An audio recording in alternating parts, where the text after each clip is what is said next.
મિત્રો ક્યારે આપણે એવો વિચાર કરીએ, હમણાં હું આવ્યો ત્યારે મિસ્ટર મહેતા મને મળ્યા, આમ ચિંતા વ્યક્ત કરતા સાહેબ 2600 વર્ષનું યુનિવર્સિટીઓની ઉંમર થઈ ગઈ, યુનિવર્સિટી શિક્ષણની, એમાં 1800 વર્ષ સુધી એક ચક્રી આપણો જ દબદબો હતો. 800 વર્ષ એ દબદબો ભારતની બહાર ગયો અને મિત્રો ઇતિહાસ સાક્ષી છે. જેટલી ચર્ચા નાલંદાની થાય છે એટલી ચર્ચા વલ્લભીની થાય છે. અને સદીઓ પહેલા એ જમાના મેનેજમેન્ટનું શિક્ષણ અપાતું. વિશ્વના દેશોના લોકો અહીંયા હતા અને એનો કેટલો આપણા લોકોની દીર્ઘદૃષ્ટિનો અનુભવ છે. એક બાજુ લોથલમાં વિશ્વનું સૌથી જૂનું બંદર હતું અને એ જમાનામાં કહેવાતું હતું 84 દેશોના વાવટા ત્યાં ફરકતા હતા. એટલે જે યુગમાં એ ચર્ચા હશે ત્યારે કદાચ વિશ્વની સત્તાઓ અને રચનાઓમાં 84 દેશોની હશે. આજે કદાચ બધું વધતું ગયું હશે. અને મજા એવી છે કે લોથલથી તદ્દન નજદીક થોડો પ્રવાસ કરો એટલે વલ્લભી આવે અને વલ્લભીમાં યુનિવર્સિટી. એનો અર્થ એ થયો કે એ વખતના પૂર્વજોના મગજમાં જ્યારે વલ્લભી માટે જગ્યા નક્કી કરી હશે, એક યુનિવર્સિટી કેમ્પસનો વિચાર કર્યો છે, ત્યારે એટલા માટે પસંદ કર્યો છે કે લોથલના સમુદ્ર તટ પર એ બંદર ઉપર વિશ્વભરના લોકોને આપવાની સુવિધા રહે, આવીને તરત જ ભરવાનું વહેલામાં વહેલું સ્થાન મળે. આપ કલ્પના કરો મિત્રો કે 2600 2000 વર્ષ પહેલા, 1500 વર્ષ પહેલા કયા વિઝનથી આપણા પૂર્વજો કામ કરતા હતા, એવું કયું સામર્થ્ય હતું. અને આજે 1800 વર્ષની ભવ્ય વિરાસત ધરાવનારો દેશ, જેણે આખી દુનિયાને ગુરુકુલથી લઈને વિશ્વકુલ સુધીની આખી એક જ્ઞાન સંપદાનો સેતુ બાંધી આપ્યો હતો. અને ગુરુકુલથી શરૂ કરીને વિશ્વકુલ સુધીની પરિભાષા જેણે પોતાનામાં સમાહિત કરી હતી, એવો સમાજ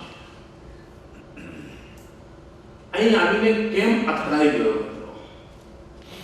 કેટલા લોકો એમ કારણ આપતા હશે કે ભાઈ ગુલામી આવી, ટીકડું આવ્યું, ખલાડું. મિત્રો માત્ર રાજશક્તિ કે રાજસત્તા સમાજ શક્તિને ક્ષીણ વિક્ષિન્ન કરી દે એવું બનતું નથી હોતું. સમાજની ભીતર કોઈ લૂણો લાગે તો જ વિનાશનો આરંભ થતો હોય છે. બાહ્ય પરિબળો તમારા આત્મિક સામર્થ્યને ક્યારે નષ્ટ ન કરી શકે અને વ્યક્તિના જીવનમાં પણ સંભવ હોય છે અને સમાજ જીવનમાં પણ આપણે જોતા હોઈએ છીએ કે જો આપણી આંતરશક્તિ સ્ત્રોત એની અંદર જ્યારે કંઈ પણ ગતિરોધ આવ્યો હોય, ડાયવર્ઝન આવ્યું હોય, સ્થગિતતા આવી હોય, તો પછી અન્ય બાબતો પ્રવેશી જતી હોય છે. આપણા આખા સમાજ જીવનની વિકાસ યાત્રા જોઈએ તો મને એમ લાગે કે જ્યાં સુધી આપણે જ્ઞાનના ઉપાસક રહ્યા, જ્ઞાનના પૂજારી રહ્યા અને આખા યુગો અને વ્યક્તિએ આખા જીવન ભાવિ પેઢી માટે કંઈક આપવું, એ જે નિરંતર મથામણો કરી અવિરત સંશોધન થયા. મિત્રો સંશોધન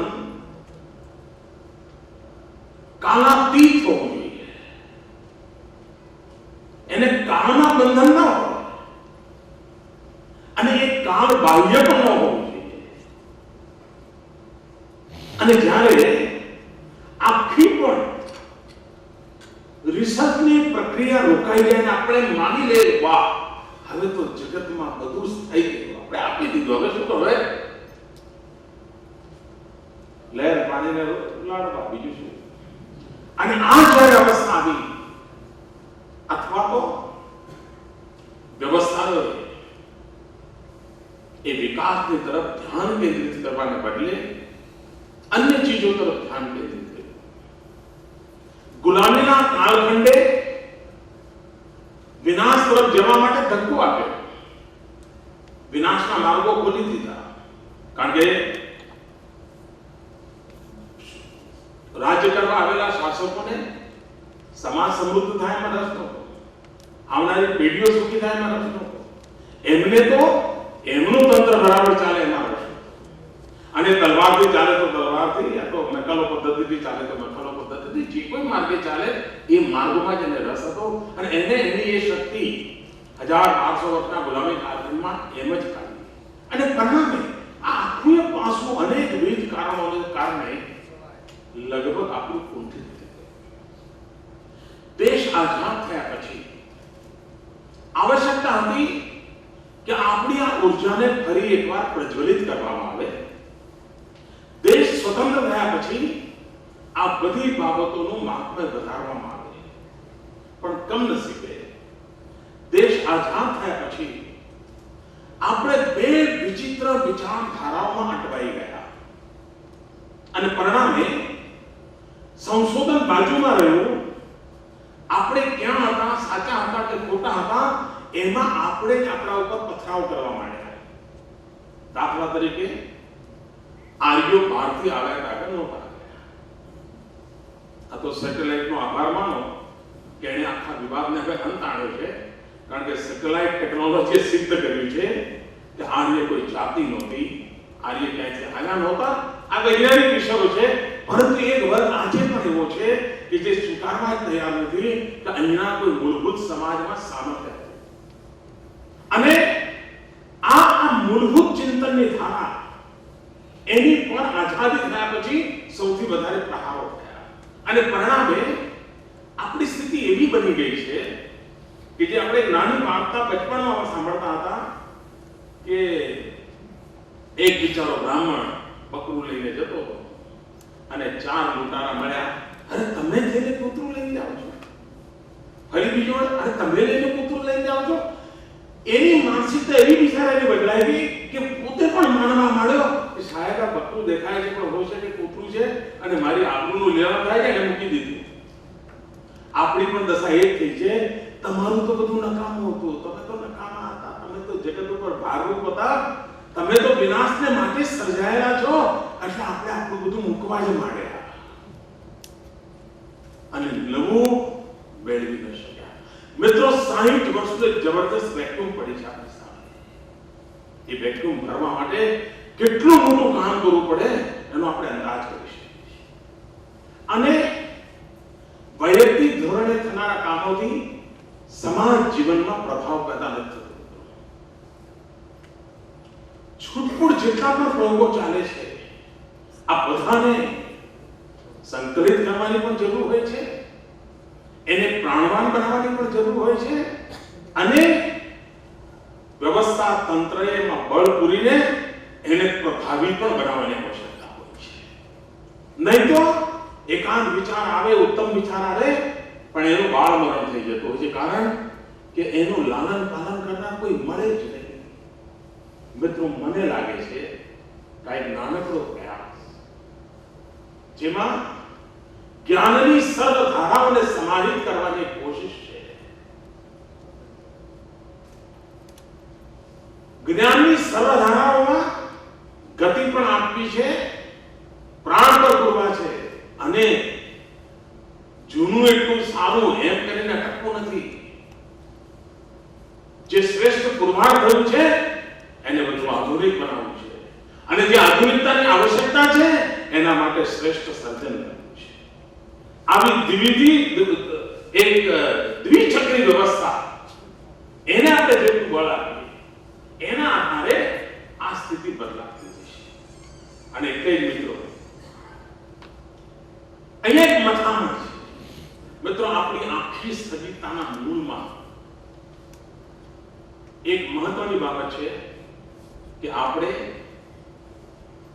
એક પરંપરાવાદી બની ગયા છીએ, સ્થગિતતાને બની ગયા છીએ, અને ઘણીવાર આપણી સ્થગિતતાના મૂળમાં પણ એક કારણ એવું બન્યું છે કે આપણે આપણા બાળકોને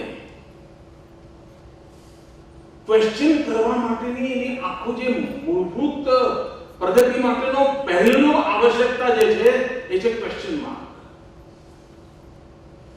જીવનની શરૂઆતનો મૂળભૂત આધાર છે મિત્રો ક્વેશ્ચન માર્ક. અગર જો મારા ભીતર કોઈ ક્વેશ્ચન જ નથી, અગર જો ક્વેશ્ચનનો પૂજારી નથી, હું મારી જાતને, પરિસ્થિતિને, પ્રશ્નોને, સમસ્યાઓને પ્રશ્નથી નવાસતો નથી, તો મને નવું જાણવા, જોવાની, વિચારવાની એક મર્યાદા આવી જાય છે. અને કમનસીબે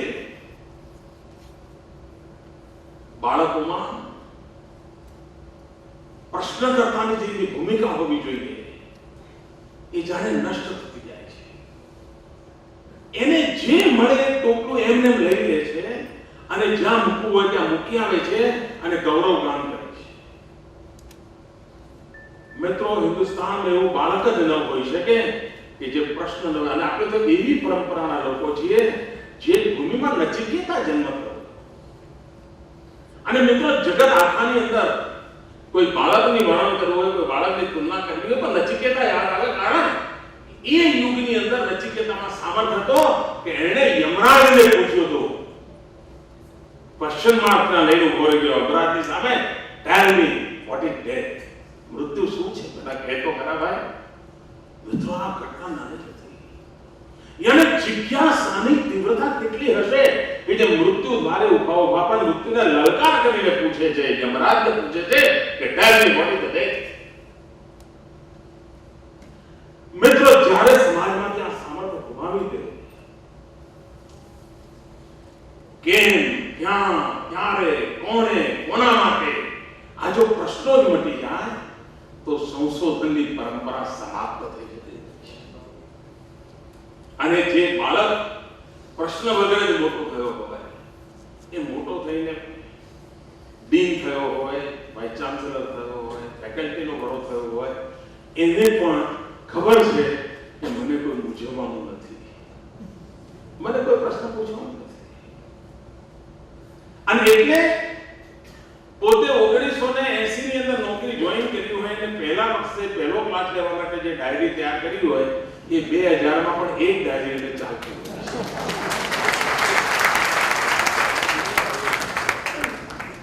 અને મિત્રો, ત્યાં જ સ્થગિતતાને સ્થાપન થઈ જતું હોય છે. આપણી આખી સમસ્યાનું મૂળ આ છે કે આપણે સ્થગિતતાને વળી ગયા છે. આપણે એક મનામણ છે એને ઝટકા આપવા છે અને સ્થગિતતામાંથી બહાર આવવું છે. મિત્રો, ટેકનોલોજીનો પ્રભાવ વધતો જાય છે. મનુષ્યની આખી સિક્સ સેન્સ એની પર ટેકનોલોજી કબજો જમાવતી જાય છે. અને સિક્સ સેન્સ આખી ઇઝ ડ્રિવન બાય ટેકનોલોજી એ તરફ જઈ રહ્યું છે. ત્યારે આપણી સામે મોટો પડકાર છે. પડકાર આ છે કે શું આપણે ભવિષ્યને માટે રોબોટો તૈયાર કરવા છે કે મનુષ્ય તૈયાર કરવો છે? મિત્રો, ટેકનોલોજીની ગમે તેટલી વ્યાપકતા હોય, વિશાળતા હોય, સામર્થ્ય હોય, દીર્ઘપણું હોય, પરંતુ મનુષ્યપણાના અસ્તિત્વ વિના આ ટેકનોલોજી કોઈનું પણ કલ્યાણ ન કરી શકે. અને તેથી આપણને રોબોટને જન્મ આપવો એ આપણું કામ નથી. આપણું કામ છે જીવનના ઘડતર.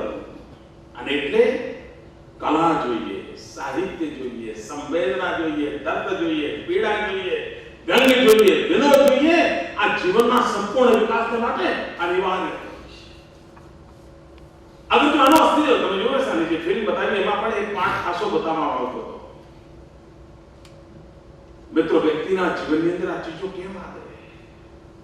મિત્રો, એવું કેવું બાળક કે ઘરના બગીચાના ફૂલોના નામ ન જાણતું હોય અને જે લોકોએ મોંઘામાં મોંઘા બગીચા બનાવ્યા હોય, મોટા મોટા માલેતુજારના ઘરે જઈને આવજો મિત્રો, અને એના જ કુટુંબના લોકોને લઈ જજો અને પૂછજો કે આ કયું ફૂલ છે. એનો અર્થ એ થયો કે બધું સારું ગમે છે, પણ સારું શું છે, સારું કેમ છે, સારું શા માટે છે, એ પ્રશ્નો લગભગ મિત્રો. અને એવું નથી મિત્રો, કેટલાક લોકો એવું કે સાહેબ અર્જુને એટલા બધા પ્રશ્નો પૂછી લીધા છે એટલે અમારા માટે કઈ બાકી જ રહ્યું નથી.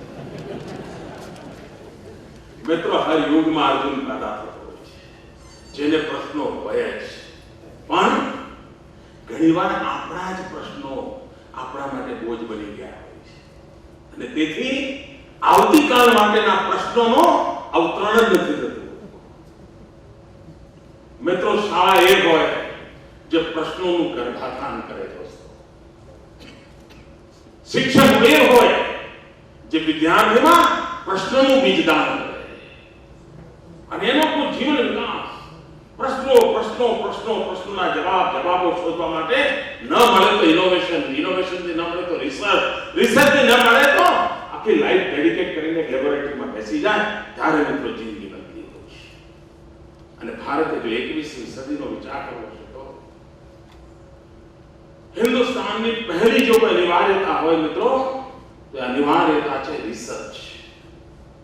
આપણે કમનસીબે એક સમાજ તરીકે એક એવી દિશામાં આપણે જતા રહ્યા કે જેના કારણે આપણે બહુ મોટું નુકસાન થયું. મને યાદ છે શિમલાની અંદર એક મોટી ઇન્સ્ટિટ્યૂટ છે, રિસર્ચ સ્કોલર માટે એક પ્રકારે તીર્થક્ષેત્ર કહેવાય એ પ્રકારની જગ્યા છે.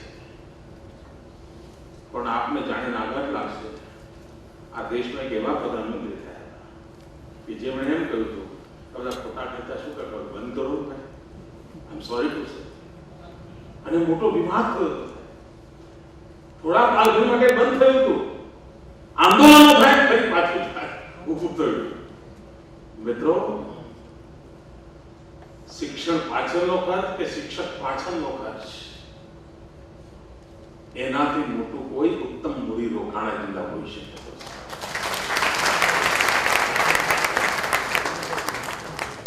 કારણ એમાંથી પેઢીઓ પેદા થતી હોય છે. પણ થયું છે શું? રોકાણ મોટે ભાગે પેલા પ્રશ્નની આસપાસ નથી, એ બધું મારું શું ને મારે શું માં ઢોળાઈ ગયું છે. એના બદલાવની પણ આવશ્યકતા છે અને એ બદલાવની આવશ્યકતાને કેવી રીતે પૂરી કરશે? આપણે એક પ્રયત્ન કર્યો અને આજે એક મોટી ચેલેન્જ બીજી છે મિત્રો. એક તરફ તો આપણે પ્રશ્નનું ગર્ભાધાન બંધ કરી દીધું છે, પ્રશ્નનું બીજાનું પણ બંધ થઈ ગયું છે. 3-4 પેઢીઓ એવી છે આજે કે જેને કદાચ આનાથી ધીરે ધીરે વિમુખ થતા ગયા છે. એક બાજુ પ્રશ્નોનો સ્થાન ધીરે, બીજી બાજુ માહિતીનો ભંડાર ઉપલબ્ધ થઈ ગયો છે. અને જ્યારે માહિતીની વિપુલતા પડી હોય ત્યારે મિત્રો કન્ફ્યુઝન ક્લાઉડ સિવાય કાંઈ ઊભું ન થાય. અને એના કારણે આજે આપણા બાળકની મૂંઝવણ એ નથી કે આમ કેમ, કેવી રીતે, ક્યારે, કેમ, આ બધી એને મૂંઝવણ એ છે કે આમાંથી જલ્દીથી જલ્દી મારા કામમાં આવે એવું કેવી રીતે લેવું મારે. એટલે એને નવો રસ્તો શોધ્યો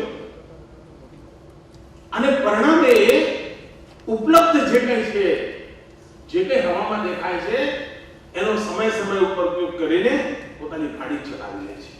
એને ખબર છે કે મારા જોબ પ્લેસમેન્ટ માટે મોટું લાંબા ઇન્ટરવ્યુ કેટલી મિનિટનું હોય.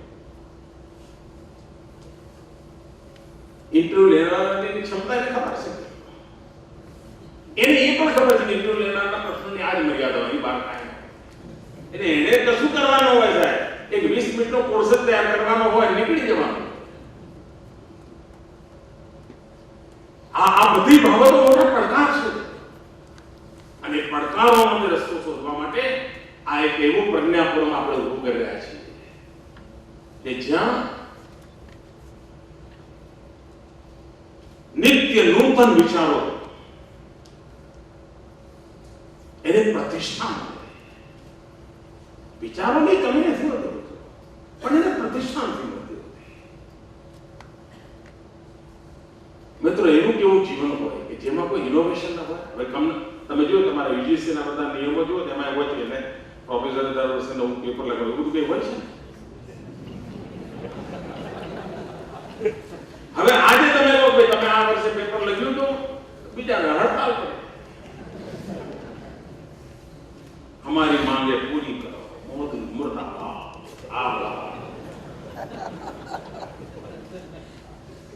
હવે જો આ થતું હોય મિત્રો, કારણ શું? તો જીવનમાં અર્થ પ્રધાનતા વધી ગઈ. મિત્રો, આપણી સામે એક મોટો પડકાર છે કે માનવીને આર્થિક પ્રાણી તરીકે જોવું, કે માનવને એક સમગ્ર બ્રહ્માંડ એક શક્તિના અંગ રૂપે જોવું. આ મોટો પડકાર છે. આપણે માનવીને એક અર્થ રૂપે જોવા માંડ્યા છે, અને એનું પરિણામ કેવું આવ્યું છે?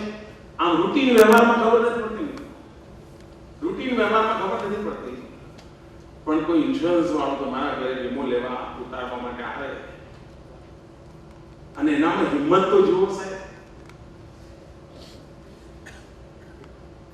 અને મનુષ્યની મર્યાદા તો જુઓ કે વીમો ઉતારવા વાળો ઘરમાં બેનને સમજાવે કે આપના પતિ ગુજરી જાય તો તમને આટલા રૂપિયા મળે. સાહેબ, આ વિચાર કરો કેવી સમાજ રચના છે. સાહેબ, તમારી પાસે એક્સિડન્ટ થયો, હાથ કપાણો તો પછી વકીલ આવી જાય, સાહેબ 2 લાખ રૂપિયાનો દાવો કરીએ. કેમ? આંગળી કપાઈ ગઈ છે, 2 લાખ રૂપિયા. કોઈ વાર એક આંખ જીતરી, સાહેબ 5 લાખનો દાવો કરીએ. કેમ? આંખ મૂલ્યનું આ છે, એક અંગનું મૂલ્ય નક્કી થવા વાળું છે. અને જો માણસના અંગો મૂલ્યના કાજવે તોલાવાના હોય તો જીવન ક્યાંથી ચડે દોસ્તો? પ્રશ્ન ત્યાં ઉભો થાય. અને એટલા માટે મિત્રો, મનુષ્યના એના સર્વાંગીણ રૂપમાં સ્વીકારીને બ્રહ્માંડના એક અંશ તરીકેના વિકાસની વાતને લઈને આગળ વધવું હોય તો સમયાનુકૂળ ઇનોવેશન અને રિસર્ચ અનિવાર્ય હોય છે.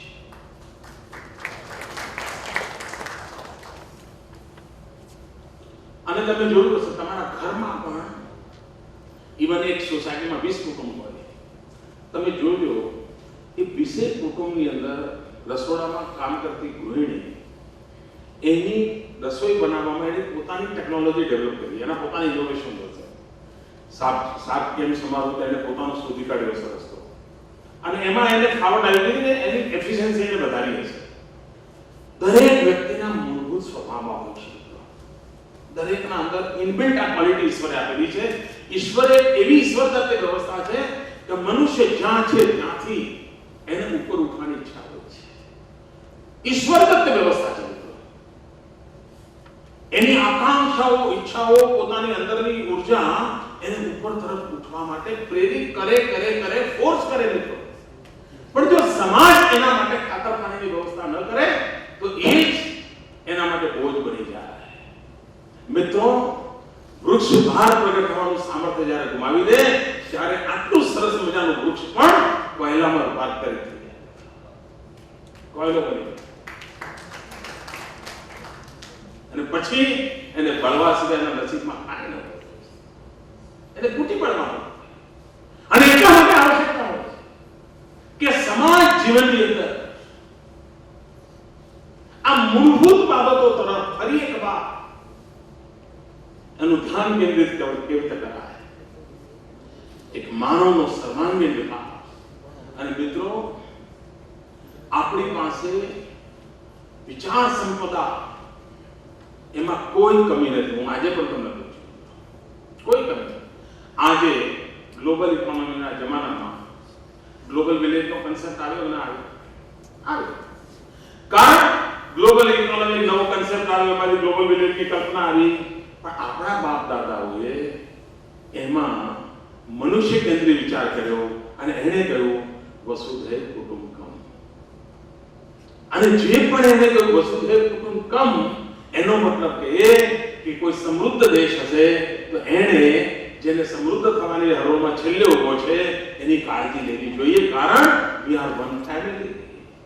હવે આ જ ઉત્તમ વિચાર સમયાનુકૂળ એમાં રિસર્ચ ન થઈ, સમયાનુકૂળ એમાં કઈ નવું જોડાયું નહીં અને પરિણામે એક મોટું વેક્યુમ 1200 વર્ષનું આવી ગયું. અને હવે અચાનક ડોલર અને પાઉન્ડે એવો હુમલો કર્યો કે એણે ગ્લોબલ ઇકોનોમીના રૂપાળા શબ્દો, ગ્લોબલ વિલેજનો કન્સેપ્ટ આ દુનિયાની સામે મૂકી દીધો અને પરિણામે માણસ ખોવાઈ ગયો. રૂપિયા, પૈસા, પાઉન્ડ, ડોલર એનો જ રૂતબો ચાલવા માંડ્યો. વિશ્વને આપવાનું સામર્થ્ય આપણી પાસે પડ્યું છે. એ વિશ્વને આપવાના સામર્થ્યને આપણે કેવી રીતે પોતાની સાથે લઈશું? મિત્રો, તમે જો મિત્રો, આપણા પૂર્વજોની કેટલી વિશેષતાઓ, આટલી બધી દુનિયામાં ચર્ચા ચાલે છે, ઈસ્ટ વેસ્ટ, ટીકના ફલાના, એન્શિયન્ટ ઓર મોડર્ન, સાયન્ટિફિક ઓર નોલેજ, એ બધી જાતજાતના શબ્દો આપણે જોઈએ છીએ. આપણા પૂર્વજોની વિશેષતા જો સાહેબ, એમણે આપણને શીખવાડેલું, અને આપણે કેટલા વિશાળ વિચારના, એણે આપણને શીખવાડેલું કે જ્ઞાનને કોઈ દરવાજા ન હોઈ શકે. જ્ઞાનને કોઈ દરવાજા ન હોઈ શકે. જ્ઞાનને ન પૂરબ હોઈ શકે, જ્ઞાનને ન પશ્ચિમ હોઈ શકે. અને એટલા જ માટે આપણા ત્યાં કહેતા ભાઈ, આંબો ભદ્રા કૃતવો વિશ્વતઃ, આનો ભદ્રા કૃતવો વિશ્વતઃ. મતલબ સીધી વાત છે. શ્રેષ્ઠ બધેથી જ આપવા દો, જે સારું છે બધેથી જ આપવા દો, એને કોઈ બંધન ના હોય. કયા રંગના ઝંડા નીચે વિચાર જન્મ્યો તો એના આધારે વિચારનું મૂલ્ય ના થાય. દુનિયાના કોઈ પણ દેશના ઝંડા નીચે જન્મ્યો હોય, વિચારને જન્મ આપનારના માણસના પાસપોર્ટનો રંગ ગમે તે હોઈ શકે, પરંતુ વિચારનું જો સામર્થ્ય હોય તો માનવના કલ્યાણ માટે હોઈ શકે. એને કોઈ વાડાપંથી ના હોઈ શકે. આ વિચાર આપણે પૂર્વજો આપણને આપ્યો, અને આપણા ઉમાશંકર ભાઈએ આ જ વિચારને એક જુદી રીતે મૂક્યો. ઉમાશંકર જોશીએ કહ્યું હતું, સુવિચાર સાંભળો સર્વદા સર્વ દિશાથી. એક તો સુવિચાર હોય, સદા સર્વદા હોય, અને સર્વ દિશાએથી હોય. આમ તો મૂળતઃ વેદના વિચારમાંથી જ આ વિચારનો અમને ગુજરાતીમાં સરળ ભાષામાં આપણી સામે કલ્પના મૂકી. તો જેમ ઇનોવેશનની જરૂર છે, રિસર્ચની જરૂર છે, એમ સમયની એરણે પાર ઉતરેલ જે ઉત્તમ બાબતો છે એની સ્વીકૃતિની પણ જરૂર છે. એની સ્વીકૃતિની પણ, અને એ સ્વીકૃતિને લઈને આપણે વ્યવસ્થાઓ, અને આ દિશામાં જમાના એક નાનકડા પ્રયાસ રૂપે ગુજરાતે કેટલાક ઇનિશિયેટિવ લીધા છે. દાખલા તરીકે ગુજરાત ટેકનિકલ યુનિવર્સિટી, એન્જિનિયરિંગ કોલેજો પહેલા પણ ચાલતી હતી, યુનિવર્સિટીનો હિસ્સો હતી.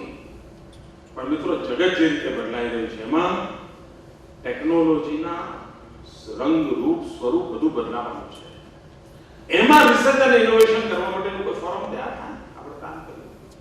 Gujarat was the first state in India જેણે ડિસાઇડ કર્યું ઇનોવેશન કમિશન. અને ઇનોવેશન કમિશન દ્વારા આપણે કોશિશ કરી કે મનુષ્ય નિર્માણની દિશામાં પ્રયાસ કરનારા કેટલા ઇનોવેશન જો ચાલતા હોય તો ઇનોવેશનને આપણે આવકારવા જોઈએ, સ્વીકારવા જોઈએ. મિત્રો, અહીં બધા બેઠેલા આપણે બધા વિચાર કરીએ, ભાર વગરનું ભણતર, ભાર વગરનું ભણતર, ભાર વગરનું ભણતર. પણ કોઈ ગામડાનો એકાદ શિક્ષક હોય છે કે જેણે ઇનોવેશન કર્યું હોય છે, અને એની નિશાળમાં આવનાર કોઈ પણ બાળકને ક્યારેય કોઈ પુસ્તક લઈને આવવું નથી પડતું. આપણા ગુજરાતમાં આવા પ્રયોગો કરનાર શિક્ષકો છે, અને સફળ પ્રયોગો કર્યા છે. આપણે ઇનોવેશન કમિશન દ્વારા આવું બધું શોધીએ છીએ, એને એકત્ર કરીએ છીએ, અને એને કાયદાકીય પ્રતિષ્ઠા આપીને એને વધુમાં વધુ રિપ્લિકેટ કામ થાય, કેવી રીતે એને પર્કોલેટ કરી કાઢ, એના માટેની મથામણ આપી છે. જે અને એનું એક અલગ વેબસાઇટ બનાવી છે. લોકો પોતે પણ પોતાની રીતે અપલોડ કરી રહ્યા છે કે કેવી રીતે આને કરાય. મિત્રો, બદલાતા યુગની અંદર ટેકનોલોજી અને માનવ જીવનની આવશ્યકતાઓનું જોડાણ કરીને અને દરેક લોકો મિત્રો માણસ કંઈક ને કંઈ ઇનોવેટ કર્યા જ કરતો હોય. ઇવન ઘરમાં પણ તમે બાળકને કોઈ રમકડું આપો ને તો પહેલું મન તો થાય તોડવાનું છે, એને તોડવાનું મન થાય. કારણ ઈશ્વર નથી સમજતો થાય તો બંધ કરે, પછી એને દુનિયાને બતાવવા જ કામ કરે છે. મારે પાસે આવું રમકડું છે, તારે નથી, તારે પૈસા નથી, કપા એમ જ જતો. પહેલા એવું નહોતું, પહેલા એનો બહુ જુદો હતો. પરંતુ બીજું આપણે શરૂ કરી આઈ ક્રિએટ. મિત્રો, આઈ ક્રિએટ ઇન્સ્ટિટ્યૂટ પણ કદાચ હિન્દુસ્તાનની અંદર પહેલું આપણું કોન્ટ્રીબ્યુશન હશે કે જેણે એક ગ્લોબલ લેવલનું ઇન્ક્યુબેશન સેન્ટર આપણે ઉભું કર્યા છે અને જેના માણસે પણ વિચાર કર્યા છે, નવો આઈડિયા આવે છે. હવે દરેક માણસ પાસે વિચારને અનુરૂપ સંશોધન કરવા માટેનું સામર્થ્ય નથી હોતું. એને ઇન્ફ્રાસ્ટ્રક્ચરની જરૂર હોય છે અને આર્થિક મદદની જરૂર હોય છે. આઈ ક્રિએટરની ઇન્સ્ટિટ્યૂટ આપણે અમદાવાદની અંદર કાર્યરત કરી છે. આપણે ગ્લોબલ લેવલે છે, દુનિયાની ટોપમોસ્ટ આવી રિસર્ચ ઇન્સ્ટિટ્યુશન સાથે એનું કોલેબોરેશન કર્યું છે. મિસ્ટર નારાયણ મૂર્તિને મેં રિક્વેસ્ટ કરી હતી તમે એના ચેરમેન તરીકે કામ કરો, એમણે સ્વીકાર કરો. આજે ચેરમેન તરીકે એનું કામ કરી રહ્યા છે આપણે ત્યાં. અને રિસર્ચમાં જેમને પણ રસ છે, કોઈની પણ પાસે સરસ મજાનું ઉત્તમ સંશોધન છે અને જગતને માટે એને કોમર્શિયલ ફિલ્ડમાં લઈ જવા માટે થઈને માર્કેટેબલ બનાવવા માટે એક સ્ટ્રેટેજી વર્કઆઉટ કરવી છે, આ ક્રિએટ એને મદદ કરશે.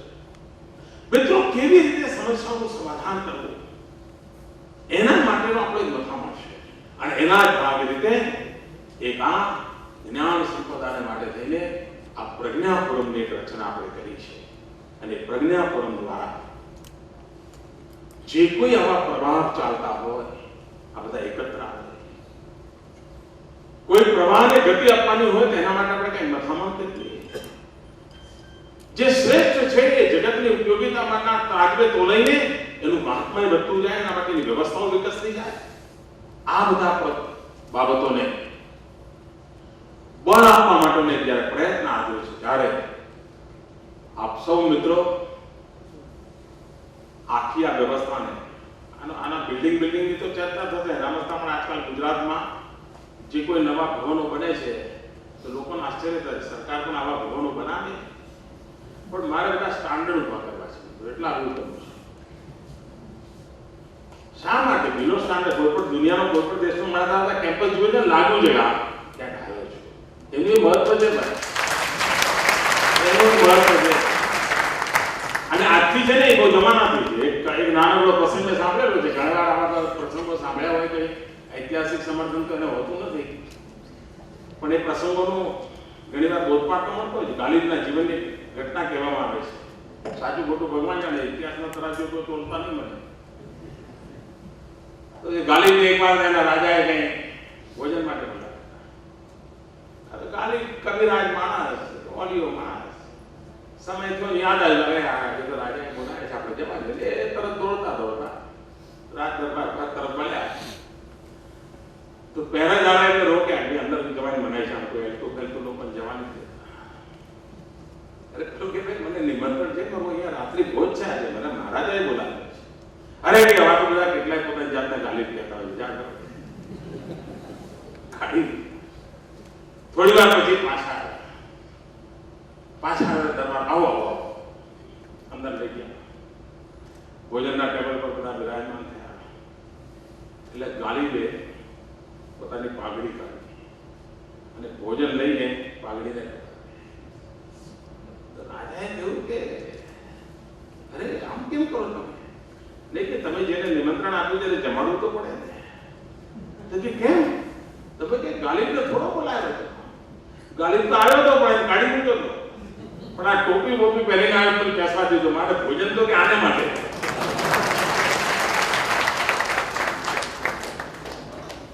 મિત્રો, એ જમાનામાં પણ આ બધી બાબતોનું મહાત્મ્ય હતું જ. જો એ યુગમાં પણ મહાત્મ્ય હતું તો આજના યુગમાં તો આ કોમ્પિટિશનના યુગમાં વધારે વધતું જાય છે. અને મિત્રો, જો 21મી સદી હિન્દુસ્તાનની સદી હોય ત્યારે 21મી સદીની અંદર સૌથી મોટી સ્પર્ધા ચાઇના સાથે જે દુનિયાએ સ્વીકારેલું છે, આપણે સ્વીકારવું પડે. અને મિત્રો, ચાઇનાએ તમને જાણીને આશ્ચર્ય થશે, ચાઇનાને લેંગ્વેજ પ્રોબ્લેમ છે, આપણને લેંગ્વેજ પ્રોબ્લેમ નથી. તેમ છતાં પણ અને ઇન્ફોર્મેશન ટેકનોલોજી કોમ્પ્યુટરની દુનિયામાં આપણા 20-22 વર્ષના જવાનોએ દુનિયામાં નામ કમાયેલું છે. તેમ છતાં આજે વિશ્વ આખામાં કોમ્પ્યુટર એન્જિનિયરિંગના એજ્યુકેશનમાં ચાઇના આપણા કરતાં 100 ગણું આગળ નીકળી ગયું છે. India 100 time. આ વિચાર કરો મિત્રો, કેટલો મોટો પડકાર છે. અને ચાઇનાએ ટેકનોલોજી અને ઇનોવેશન અને તમે વિચાર કરો દુનિયાની જે શ્રેષ્ઠ યુનિવર્સિટીના જે રેન્કિંગ થાય છે એમાં આજે ચાઇનાની 5 યુનિવર્સિટીએ નંબર લીધો છે મિત્રો. 5 યુનિવર્સિટી, હિન્દુસ્તાનની એક પણ.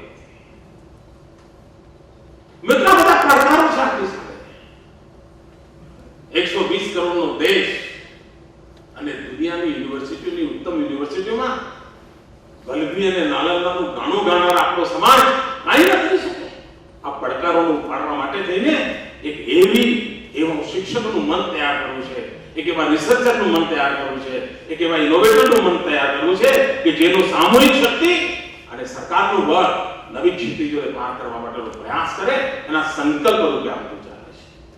આ વિચાર કરો મિત્રો, આખી દુનિયામાં આપણે યંગેસ્ટ કન્ટ્રી છીએ, વિશ્વના સૌથી યુવાન દેશ છે. 65% કરતા વધારે 35 થી નીચેની ઉંમરની આપણી જનસંખ્યા છે. 65% 35 થી નીચેની જનસંખ્યા છે. અને મિત્રો આ એક ડેમોગ્રાફિક ડિવિડન્ડ છે. પણ ચાઇનાએ ગયા એક જ દશકમાં 13 કરોડ નવી જોબ માટેનું ક્રિએશન કરવા માટેની સક્સેસફુલ પ્રયાસ કર્યો. 13 કરોડ નોજવાનોને રોજગાર આપી શકે મિત્રો. આપણે મિત્રો 2004 થી 2009 દરમિયાન લાખોની સંખ્યામાં પણ આ સેવા નથી કરી શક્યા. ગુજરાતે કપા છે ને થોડું કર્યું છે, પણ કુલ મિલાકે ચિત્ર ચાઇનાના સંદર્ભમાં કરીએ ત્યારે હિન્દુસ્તાનનો વિચાર કરીએ તો આપણે બીજી બાજુ જઈ રહ્યા છીએ.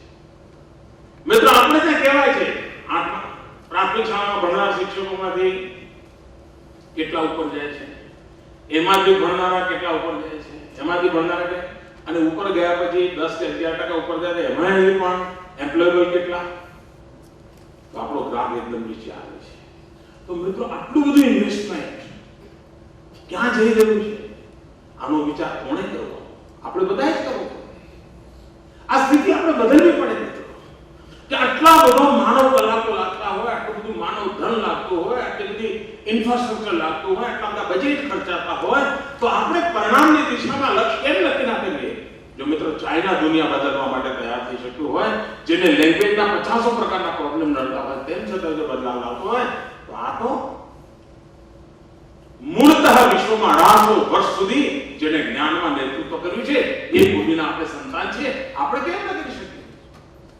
મિત્રો આ વિશ્વાસ અને સંકલ્પ સાથે ભલે મિત્રો આખો અંધાર દૂર કરવા માટે પછડી લઈને કામ કર્યું તો પછડ્યો તો મામાએ કામ ઝાડુ માર્યું તો ભલે અંધકાર ન દૂર થતો હોય, પણ એક ખૂણામાં દીપ પ્રજ્વલાવીએ તો મિત્રો એક અંધાર દૂર થતો હોય છે.